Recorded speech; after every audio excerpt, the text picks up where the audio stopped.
ассалому алайкум дӯстон, хуш омадем ба шабакаи мо. дар навори имрӯза барои шумо тозатарин ва муҳимтарин хабарҳоро аз ҷаҳони ММА омода кардем ва ҳамчунин дар охири навор оиди пулҳои коркардаи иштирокчиёни турнири UFC 286 гап мезанем. барои ҳамин наворро то охир тамошо кунен ва лайку комментариҳои худро дареғ надорен. мо боша наворро оғоз мекунем.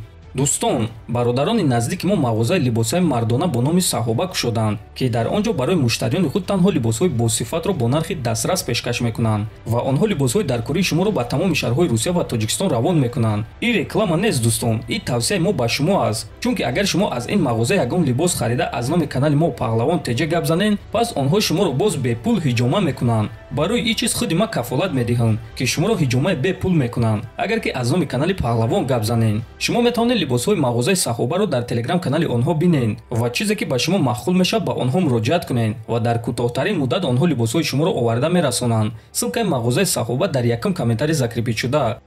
ёрдамчии президенти ташкилоти ACA Асланбек Бадаев хабар дод, ки онҳо бо се чемпиони ташкилоти Eagle FC шартнома баста метавонанд.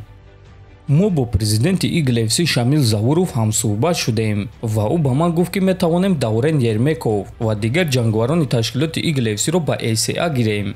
Фаридун Одилов аллакай ба ташкилоти мо омад. Меҳди Дакаев фикр мекунам, ки ба ташкилоти мо меояд. ана оиди Денис Изамадденов боша гуфтушунидҳо гузаронида истодаем, гуфтааст Бадаев. ва дӯстон, чӣ гуна ки фаҳмиден онҳо бо Даврен Ермеков шартнома баста муҳорибаи ӯро зидди Фаридун Одилов ташкил кардан мехоҳанд. чанд муддат пеш Асланбек Бадаев гуфта буд, ки муҳорибаи Фаридун ва Давренро дар як чорфинали гран-при вазни миёна ташкил кардан мехоҳанд ва ман фикр мекунам, ки ин беҳтарин муҳориба мешавад. барои ҳамин интизори хабарҳои нав мешавем. худи шумо дӯстон ин муҳорибаро дидан мехостен ё рақиби Фаридун Одилов дигар касро дидан мехостен? метавонем фикротонро нависен. мо боша мегузарем ба дигар хабар.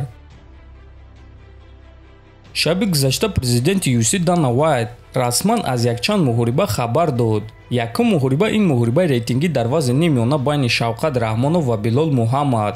дуюм муҳориба ин муҳорибаи унвонӣ байни чемпион Леон Эдвардс ва Колби Ковингтон. аммо санаи ин муҳорибаҳоро нагуфт. ана оиди визови Ислам Махаҷев ба Леон Эдвардс, Дана Вайт гуфт, ки онҳо барои Махаҷев дар Абудаби муҳориба ташкил мекунанд, аммо рақиби ӯ Леон Эдвардс намешавад. ҳамчунин Дана Вайт гуфт, ки Ҳамзат Чимаев низ муҳорибаи худро дар Абудаби мегузаронад ва ба ӯ дар вазни миёна муҳориба медиҳанд. ки рақиби ӯ шуда метавонад, Дана Вайт нагуфт. лекин дӯстон, фикр мекунем, ки бо эҳтимоли калон рақиби Ҳамзат Чимаев Роберт Уитакер шуда метавонад. ана рақиби Ислам Махаҷев боша ғолиби муҳорибаи Оливера ва Дариуш. тобови ҷангвари вазни нимёна UFC Колби Ковингтон дар пресс-конференсия баъди турнири UFC 286 Ҳамзат Чимаевро пас зад. Ҳамзат боша ба ӯ ҷавоб дод. биён оғоз мекунем аз суханҳои Ковингтон. Ҳамзат мегӯяд, ки бо ман ҷангидан мехоҳад, муҳорибаи унвонӣ мехоҳад. ӯ қариб буд, ки карьераи худро аз сабаби бемории зуком ба анҷом расонад. ба ӯ беҳтарин табибонро пешниҳод карданд. барои ӯро пеш бурдан $1 миллион сарф карданд. ба ӯ аз ҳама рақиби суст Нейт Диазро доданд. аммо дар ин ҳолат ҳам ӯ вазни даркориро карда натавонист. ӯ 4 килограмм вазнинтар буд ва хандида ба болои тарозу баромад. гӯё ки ин ягон кори шӯхӣ аст.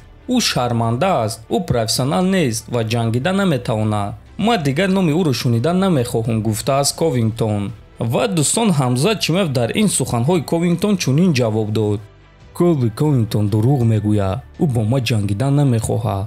ба ҳама чизе ки дорам қасам мехӯрам, ки ман муҳориба зидди ӯро 4 маротиба қабул кардам. ҳамаи мусалмонҳо мефаҳманд. ман ба китоби Қуръон қасам мехӯрам. ба ма 4 маротиба занг зада пурсиданд, ки ман ин муҳорибаро мехоҳам ё не. ҳар дафъа ман ба онҳо бале мегуфтам. мо бо Шон Шелби суҳбат карда будем. метавонам ин чизро нишон диҳам. ман ба ӯ гуфтам, ки ба ма Ковингтонро диҳен, аммо ин кор нашуд, гуфтааст Чимаев. дӯстон, ба ҳама маълум аст, ки Колби Ковингтон дурӯғ мегӯяд ва Ҳамзат набояд, ки аз пушти ин гуна шахсон чунин қасам хӯрад. фикр мекунам, ки бадбинии онҳо рӯз то рӯз зиёдтар шуда истодааст. барои ҳамин хуб мешавад, агар ки UFC муҳорибаи онҳоро ташкил кунанд. ҳозир бошад дӯстон, пулҳои коркардаи иштирокчиёни турнири UFC 286-ро пешкаши шумо мекунем. пулҳои коркардаи Леон Эдвардс $1 миллион 300 000 $. пулҳои коркардаи рақиби ӯ Камару Усман боша $1 миллион 600 000 $.